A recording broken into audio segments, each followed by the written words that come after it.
What is up, ladies and gentlemen? Welcome. How are you? Let me get a sip of water real quick. I appreciate you guys for being here. Welcome back. My name is *ClaytonFilpo. So shoot, let's start with what I've been up to lately, right? Let's ease into it. I don't know where you guys are watching / listening from. I guess podcasting is now kind of synonymous with video. So here we are. I don't know if you're driving in your car, riding the bus to school. I don't know. Whatever you might be doing, I appreciate you for tuning in and chilling with us. All right? Shit. I got my Stream Deck hooked up. There we go. So we're going to be taking some calls today. I'm super stoked about that. Last night I was able to set up a voicemail for the podcast. So if you want to call in at any point, the number is 202-480-9372. Leave a voicemail, and the line's open 24/7. I'll have Sarah vet the calls so I can hear them fresh. And yeah, I'm just really excited to hear how you guys are doing, what you're up to. If you have any questions for me, comments, critiques, whatever it might be, it's cool. I'm very excited. I'm very excited about the voicemail part because it's really going to get more interaction with like the Discord members. And I was talking to Radman Chris last night. A lot of you guys probably know. If you guys are bopping around in our Discord, it's a fantastic place. Check it out. The link's in the video description. But we got a really good community there. And when I'm making these kinds of podcasts, I'm just thinking to myself, talk to the Discord. That's pretty much what I'm talking. Like in my head, I'm just like talking to you guys. And that's kind of cool because while on YouTube, YouTube's a weird beast. I mean, at this current time, I have like 50,000 subscribers. Not that literally means dog shit on this platform. However, it's interesting that I can just relate to a hyper minority, which is a Discord, which has kind of just lived on its own for a couple of years now, and it's just been really cool. It's a good group of people there. So yeah, I'm just talking to you guys. I've also, behind me, I got a picture of my buddy Jared pulled up because I find it very easy to talk to Jared. So I was like, I'm not necessarily used to podcasting because if I'm doing video games, I can be into the video game completely and like paying attention to it, something I'm very good at doing. And then talking also kind of comes naturally to me in that sense. It's kind of weird. But when I'm put in a position where I just have to sit and talk and just sit, it's harder for me because, like, I don't know. It's the anxiety of podcasting. It's very interesting. I now respect podcasters so much more because you kind of have to have like a really good sense of yourself. You know what I mean? To be like confident to just sit there and talk. It's interesting. But, yeah, so make sure you guys are calling that voicemail. I'll give you that number again. It's 202-480-9372. And we will do voicemails pretty much every single episode. So I think I'm pretty excited about that. And we're going to play a couple of voicemails here in a few minutes. But we'll start out with what I've been up to. So this past weekend, I went into the woods and I went camping for a little bit and just hanging out with my parents.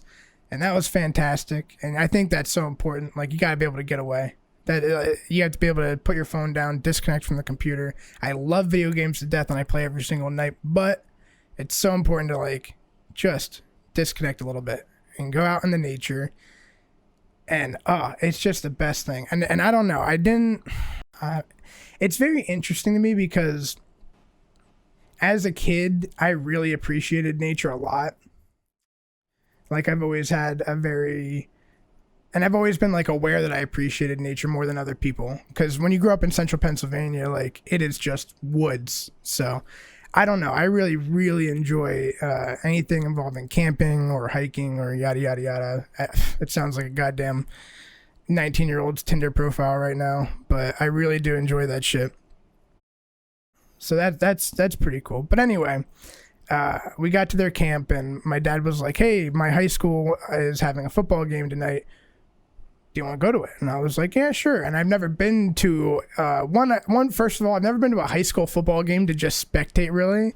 I've only ever played in high school football. And then once I left high school, I never went back. So it's like, I don't go to high school games or anything. Although I find it now in adulthood pretty interesting. I think it's cool to go back and see the dynamics of like it's an interesting beast to watch. If you just take an objective approach to it, you go to the football game.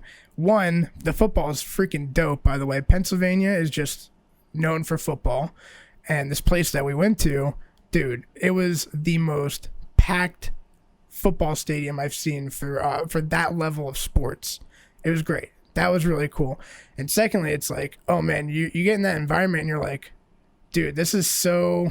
It's interesting because one prong of it is this was a rival game, so the community aspect, these are two towns right next to each other. That was interesting to see people like literally like side-eyeing each other, or two families just intermingling. It was very interesting to see the different dynamics, and it also is a little bit anxiety-provoking because you're like, dude, oh, it like makes you feel like you're in high school for a second. You're like, oh God, what a horrible... For me personally, like... It makes me very uncomfortable to think about being in like any time in the middle school to high school years. I'm like, ooh, that's uncomfortable. But I did like football, so that's pretty cool. Although I didn't like football my entire high school career. I did not like football my entire high school career. I actually remember because in 9th grade, and this is interesting, I questioned myself because I don't know if I don't think I was a soft kid because I was pretty tough. But we had a particularly harsh coach at the time, and it's just like, this is when I started to learn about different leadership styles. And when you're a 9th grader and you have a leader that resorts to like just punishing you with like running you into the dirt instead of like explaining the tactical errors and stuff like that, you know what I mean? And leveling with you. Not that I am judging this guy at all, because again, I'm going off of 9th grade recollection. So... yeah, but I remember we actually signed a pact, me and my buddy, that we were not going to play football in 10th grade. I think another part is that we both played varsity in 9th grade, and we got our asses kicked that year, and also we were just the youngest kids on the team, so a lot of pressure. We didn't like it. 10th grade rolls around, we get a new coach, and or maybe it was, I guess it was like somewhere around 10th grade, yeah. And we get a new coach, and this coach is just he knows how to communicate with high school age kids better. You know what I mean? Like you almost gotta like, you have to level with like a 17 or 18-year-old. Like they can detect your bullshit. So that guy was a great dude, and that under that coach, I learned 2 different life lessons. In 11th grade, my high school football team was really, really good. I mean, like, we were really good. I think in the regular season, we only probably lost one or maybe one game. And then we went to, you go in the playoffs and stuff like that. And we went to all the way to like our district's playoff, and then we lost there. But anyway, 11th grade, we were stacked. We had a whole bunch of seniors. We had some guys that went to Penn State. We had some guys that went to D2 and D3 schools. And we're a AAA school, so pretty cool. As an 11th grader, you're only just turning 16. And I remember being a 16-year-old, and man, as a 16-year-old, I remember feeling like not comfortable in my own skin. You know what I mean? That's every 16-year-old. You're just not really sure of your place in the world. I was like a kind of a chubby kid with shaggy hair, but I was like an athletic chubby, you know what I mean? Like I could fucking move fast, but I was a fat kid. It was interesting. So I was a good football player. I was a good defensive tackle. And that 11th grade year, we whooped everybody effortlessly. Not effortlessly. We had some really tough games, but it was a phenomenal season, and it was a pleasure to feel a part of a winning group that early on in life. That's why a lot of people reminisce on high school sports and stuff, because at that time in their life, that is the best bond they feel, because after high school, they don't really probably stay in touch with a lot of their friends. And so that's the best bond they know. I know people to this day that, they'll call me and they'll just, they'll be like, oh man, remember high school football? And it's like, and I'm like, yeah, man. And I don't judge them at all. It's just, that's them. And that's why for other people, it's the Marine Corps, because that's the most significant, gun club they'll ever belong to, and yada, yada, yada. That's how it goes. But 11th grade year goes by, we kill it. Everybody, graduates, the year ends, we go into summer, and we lose like a whole load of seniors. We probably lost like 15 seniors. Pinch water. Gotta grab a little H2O. So we lost a bunch of seniors. And going into my senior year, I knew it was going to be a tough year, but I didn't expect us to just receive the whooping that we got. I mean, we lost all but one game. We only won homecoming. That's the only game we won. But arguably, in my opinion, I feel like I learned way more about how to be a leader and how to be a good winner and how to be a good loser, how to see the silver lining, how to operate while you're down. Like when you're like 1-8 and you gotta play your last game and you still gotta go like your all. You just find out who you are. It's one thing to just, effortlessly win. That's one thing. But it's a whole other thing to just be like almost demoralized. And you're just like, and also humbled because last year you guys were one of the best around. And then this year you're just tanked. And that's common in high school football because that's how that goes. But it's still, nonetheless, it's a phenomenal learning experience. I'm glad that happens because it's necessary, because I'm glad that I won first and then lost second, because that second fall was so harsh that it actually resonated more, I think, for me, if that makes sense. Winning off the rip was like a phenomenal experience. And it also taught me a lot about leadership because I had a lot of good role models. But I was so naive.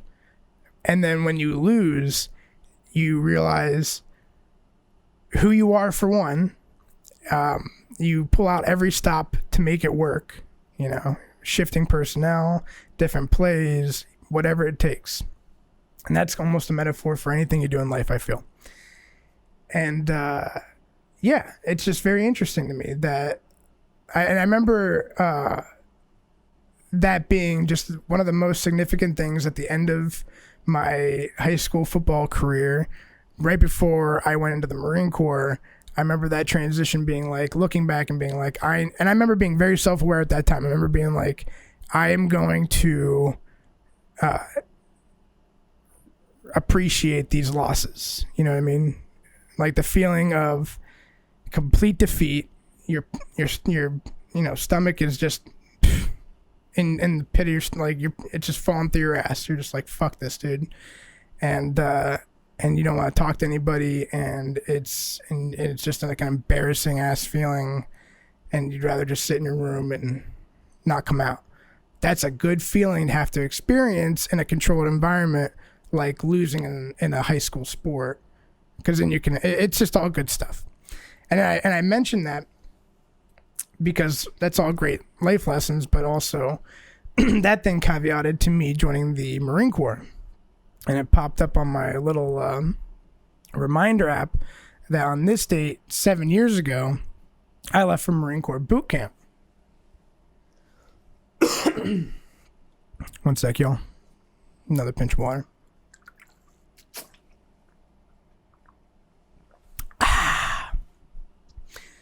So yeah, 7 years ago, on this day, I left for Marine Corps boot camp. And that was an interesting time as well. I don't know if any of you guys have ever gone to any kind of basic training or military thing, or maybe police academy or any sort of thing like that where you're away from home for a prolonged period of time. It feels like you're at your own funeral. And that's just such a weird experience. You know what I mean? I remember very distinctly being at my parents' house and, everybody's quiet and everybody's in a different room. Yeah. and you're waiting for the recruiter to pull up. Yeah.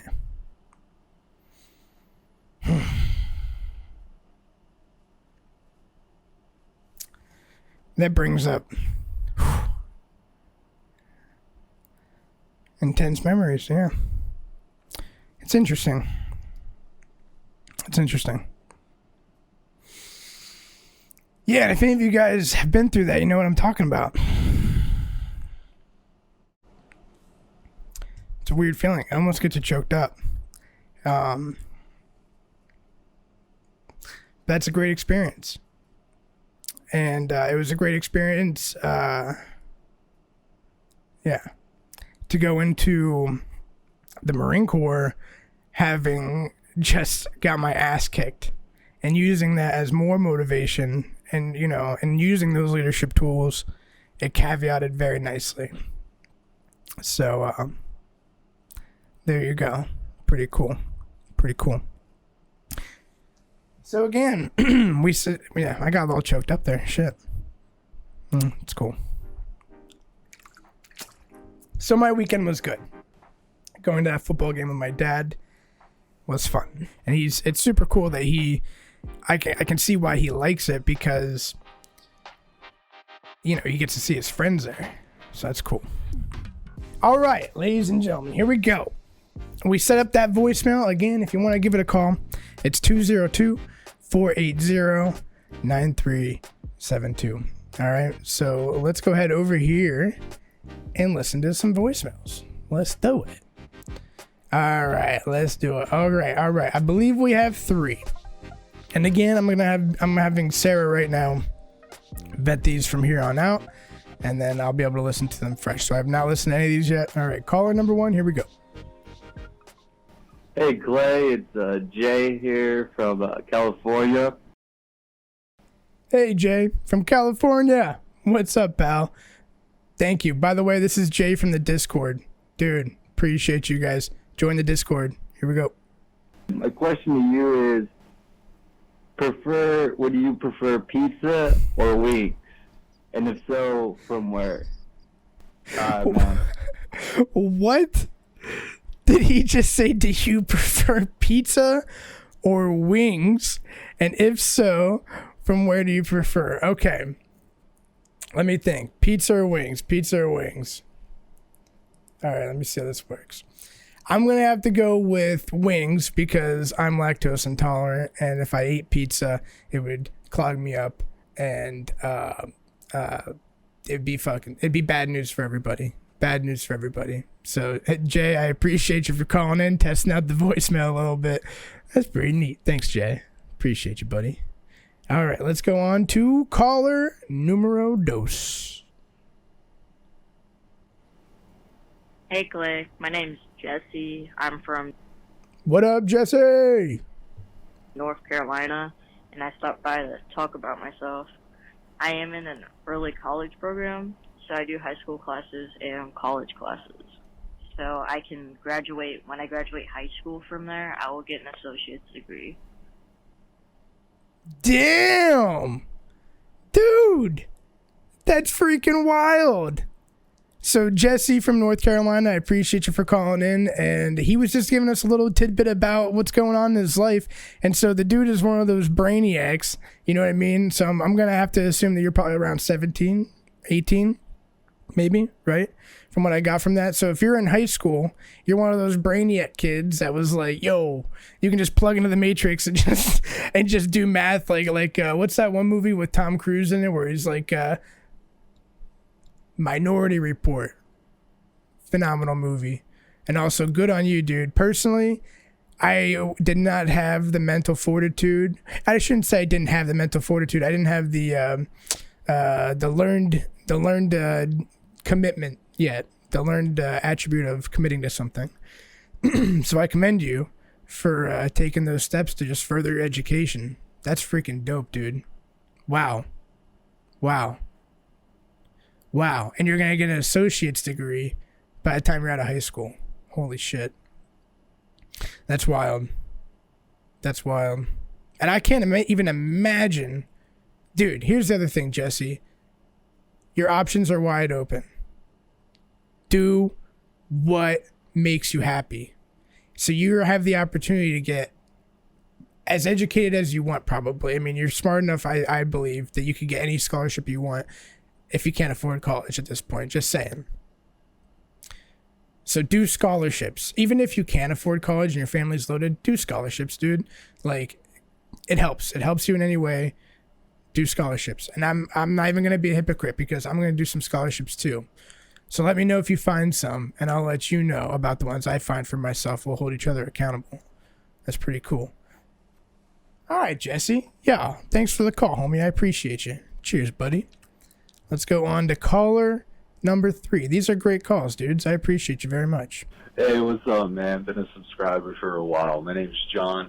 I'm about to head off to boot camp here in a few months, and I'm doing public affairs. My main question is, what is the day-to-day life of public affairs? I know you put out a video about that, but I was also wondering, like, where do you go, like the possible bases, where's MOS school, all sorts of stuff. But yeah, huge fan of the channel, man, and keep up the work. Wow, dude, that's really cool. And also really fantastic questions. Like, I do not have any bones about answering this because this is my bread and butter. I do enjoy this. So for one, John is saying that he's going into public affairs, which when I was in was called combat correspondence, and today I believe might be called mass communicators. So it's kind of evolved with the name of it, but essentially you're going to be going, this is very brief. This is a brief overview, and like he said, I do have a longer video that's very long. I'm pretty sure it's over 10 minutes that explains this in depth. It might even be another podcast. So if this interests you, I'm going to link that below in the video description and probably in the top comment. Okay. But, essentially what I talked about was how public affairs is a very unique and diverse job field that personally I loved. Some people don't enjoy it, but I loved it. I kind of fell into it. I was lucky. I didn't even know what I was getting myself into when I joined the Marine Corps, but it just so happened it was a perfect fit. It was like the universe snapped for me. It's so weird, dude. And you know, I'm also aware that could happen probably for any job. If you put me in a mechanic slot, I'd be the best damn mechanic you've ever seen. That's just, I think, how my mentality is. But my specific set of skills and things that I loved to do in high school. In high school, I loved making videos. I loved English. I liked journalism. I liked all that stuff. And that translated perfectly into public affairs, because public affairs can do a variety of things. In the old school days, they were doing magazines and newspapers and shooting on film and stuff like that. Like if you see the D-Day photos of the Omaha beach landing, or I think it was Omaha, and the dudes are standing in the boat doors fall down, the dudes are going out. That badass black and white photo with the beach right there, the Saving Private Ryan looking shit. That's my MOS. That's pretty dope. It's pretty cool. So yeah, there's a lot of photography involved, a lot of videography nowadays with Facebook and Twitter and how social media is. Video is king. So yeah, man, it's all video. So I personally, that's why I excelled in the career field, because I'm good at video, and not that I'm good at video. I just love learning video. So I've progressed and my skills have gotten better and I've grown, and it's I really enjoy it. So my advice to you is go in with an open mind. Understand that at the MOS school, they're going to teach you a lot of rules. And the most important thing to do is learn the rules, understand the rules. And then when the time comes, you can break the rules appropriately. And that's what I mean by, like, when it comes to your photography and your video is very subjective, and there's new techniques and new technology and everything is coming out every single day. You can't commit to any one dogma. Okay. So that's my advice on the MOS side of things. On the Marine side of things, when you show up to your MOS school, wear your alphas. Call the MOS school ahead of time. Google them. Google Marine Detachment Defense Information School, and you'll find a phone number for them. Try to reach anybody in that area and they'll get you hooked up. And you'll make contact with a liaison. Just ask for somebody to, like, explain that you're a new Marine coming, and can I have somebody pick me up? Ask if somebody can pick you up from the airport, or if you do get an Uber or a taxi, keep the receipt. You know, screenshot it on your phone, keep the physical receipt, they'll reimburse you. Okay? And your MOS school is going to be in Maryland on Fort Meade. It's a phenomenal MOS school. A lot of smart individuals there. You're going to enjoy it. You're going to enjoy it. So keep in contact with me, bro, and let me know how things are going. Let me know if you have any other worries. And yeah, dude, I just really appreciate hearing from you. That's freaking cool, man. That's cool. Well, cool. All right, fellas. That's what I'm talking about. I'm stoked. That's pretty cool. Yeah. Damn. Once you sit down and you really just start talking, these podcasts, they get easier. I think they get a lot easier. And hearing you guys talk to me and tell me about the good things, and yeah, it just helps. It helps too. That's really cool. But anyway, all right. So another thing I wanted to do is I'm on the internet 24/7 between my job. I mean, I try to disconnect as much as I can, but I am on the internet, and being that as that may be, whatever, tongue-tied, I find a lot of really cool videos. So I wanted to share a couple of these with you guys before we sign off for the day. And I'm also going to include this link pack in the video description and also in the top comment that you guys can go through and check out some shit that I think's fucking funny or interesting or, you know, deep or whatever. It's almost like a mini blog post for the week. So something cool, and a little extra tidbit if you guys want to see some shit and browse and look at some funny shit. So we'll start off. We're actually gonna start off. We'll start off funny, and then we'll go brutal. Okay. All right. I'll show you what I mean. Bam. All right. So this one I found on Twitter. We'll give the guy credit here in un momento. It's got 1.8 million views. Bruh. Look at this bear. What the hell? Okay, so if any of you guys are driving right now, don't look at your phone, but essentially what's happening is this bear is scaling a literally straight up and down wall. It's a rock cliff, and he scaled it no problem. Hold up, I'm replaying it right now. Can you imagine just driving along the road and seeing a massive 500-pound bear? I don't know, maybe not 5. He may be a 400-pounder. Look at that dude. Jesus. He can, dude, that's some serious strength. He looked right at him too. Holy shit. That's a wild video. So I found this video on Twitter. A guy named Chris Long posted it. He says, "What's this bear on? Roids, HGH, bath salts, or all of the above." So this video came up because we recently went to Disney, Sarah and I. And we got to discussing, like, would a baby be able to be raised by gorillas for Tarzan, right? And she was like, "Yeah, I think that could happen." And I was like, "No, it fucking can't." And we kind of got into an argument about it. And I love her very much. I love you, honey. If we're sitting on the couch right now, I love you. You're probably gonna look directly to your right, and I'm gonna be sitting in this part of the couch right here, and I'm gonna be like, "Huh? That's pretty meta. That's only for us. That's pretty meta." But all right, so that's the first one. But the second one, all right, this one's less funny, but this is what to prove my point. All right, so if you're squeamish, I do apologize, and I'm warning you now. Just skip ahead a full minute and a half. Okay, there you go. Let's do that.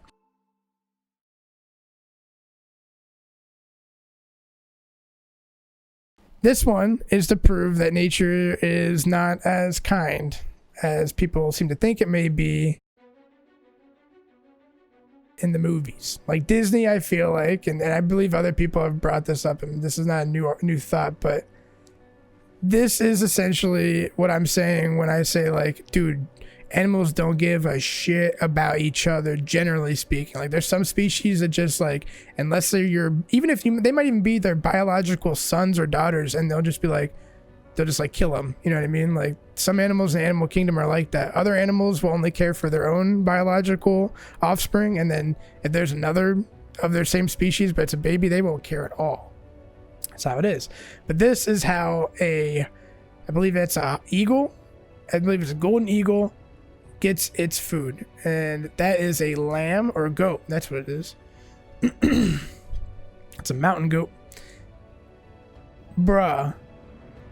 He straight up picks up the goat, picked him up in the air. This is a heavy looking goat, and threw him off the cliff and murdered him. Oh man, and trust me, okay, pause. I warned you guys that this is graphic content. Like, it makes me squeamish a little bit. I'm like, oh my god.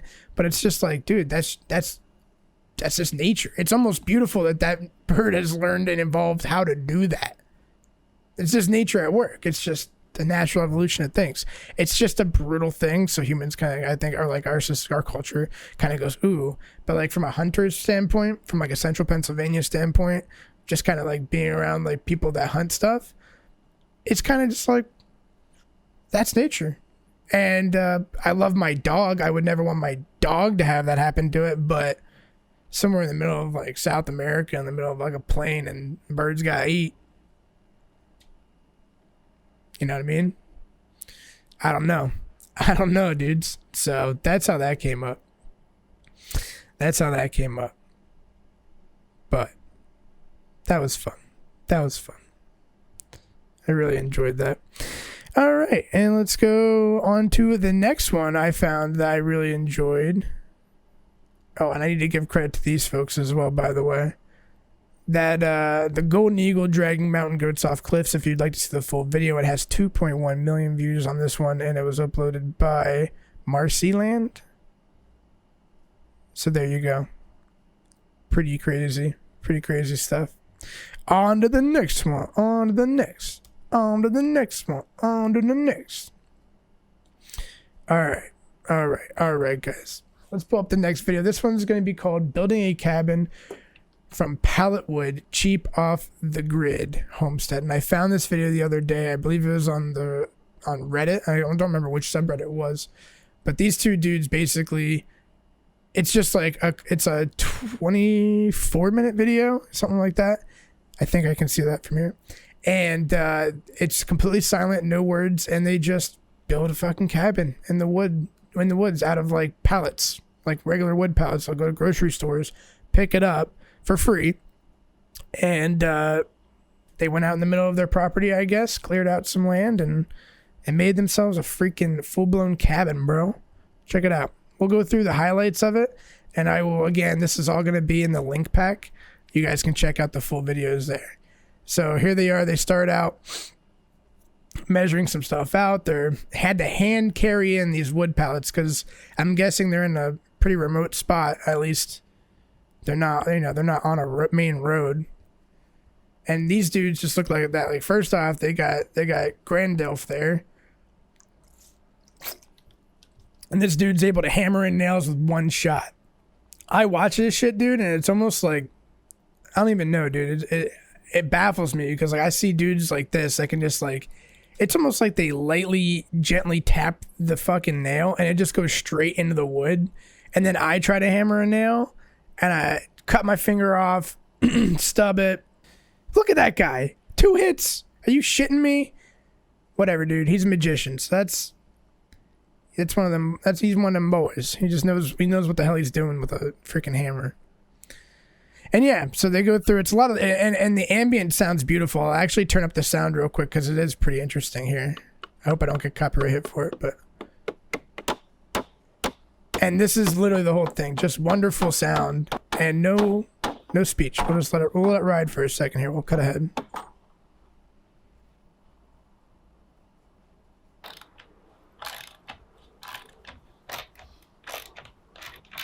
Just beautiful, crispy, silky shots. Great looking videography here. Pretty much all handheld, just different angles. Close, medium, all this stuff is just close shots. Great. It's just really pretty stuff. And it's like almost like ASMR.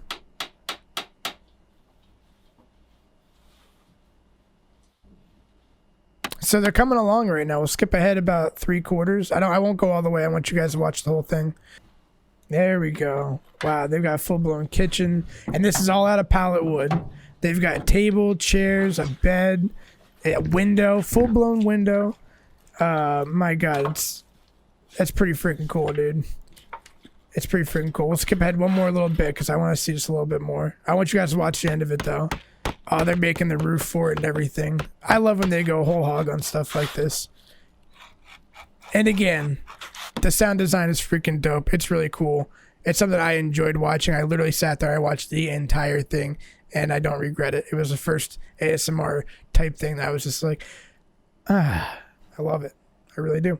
I think it's cool. So that's by TA Outdoors, building a cabin from pallet wood, cheap off the grid, homestead. And the first comment says, no music, no talk, perfect show. I agree. I think that's awesome. So check that out in the link pack. We've got plenty of more links, including prank calls that turned into dough deals. We've got an article from my friend Jimmy D. Shea. He sent to me from Psychology Today. It's a phenomenal one about healthy relationships and growing in emotional chaos. So if you're someone that comes, I mean, it's hard to tell even if you're in childhood or maybe early adulthood. It's hard to tell because it's your norm. If you grew up in a environment where you had emotional chaos going on, it's hard to know that but once you do realize that is what was happening for you, it's a phenomenal article to read. I hope that made sense. I was stumbling a little bit, but yeah, dude, phenomenal article from Jimmy. I super appreciate that one. We've got nostalgic early 2000s advertisements. That one's freaking awesome. Driving on Salvia, an old viral video. How Happy Feet is an anti-religious movie, and just some of the fattest people ever. I don't know why, but we were looking it up on Wikipedia, and it was not at all fat shaming anybody. Because if anybody was getting fat, it was me before, and I didn't lose some weight. I've lost almost 100 pounds the first time around, and I've lost 20 to 30 pounds 2 or 3 times in between. So I'm no stranger to being fat. But looking up the fattest people ever, you're like, dude, 1,000 pounds. You're just like, what? It's fascinating. It's fascinating.